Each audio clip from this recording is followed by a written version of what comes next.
तर इथं आहे ना सकाळी देवपूजा वगैरे आंघोळ केली, देवपूजा केली, त्याच्यानंतरला कामाला सुरुवात केली. कारण का 15 दिवसाचा आराम माहेरी झाला, त्याच्यामुळं आता आपल्या घरी आल्यावरती रुटीन चालू झाली. तर इथं मग पीठ वगैरे मळून ठेवलं होतं. पटकनी भेंडीची भाजी चपाती बनवून घेतली, कुकर वगैरे लावून घेतला. त्याच्यानंतरला चाय वगैरे बनवला. चाय वगैरे बनवल्यानंतर नाश्ता वगैरे सुद्धा करायचा होता. गरम गरम चपाती, चाय चपाती आज खायची होती. तर आम्ही दोघीच होतो नाश्ता करायला. तर पटकन भेंडीची भाजी टाकून घेतली आणि नाश्ता करायला बसलो.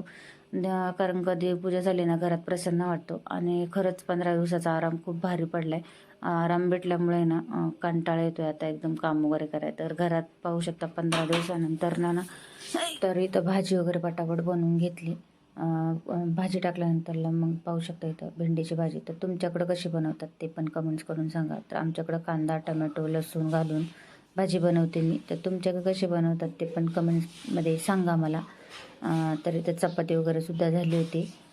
चपाती वगैरे झाल्यानंतर मग आम्ही दोघींनी नाश्ता करून घेतला. छान असा गरमागरम चाय आणि कडक देवपूजा पण झालेली होती.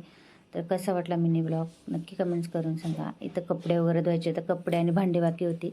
तर कसा वाटला ब्लॉग. Bye bye.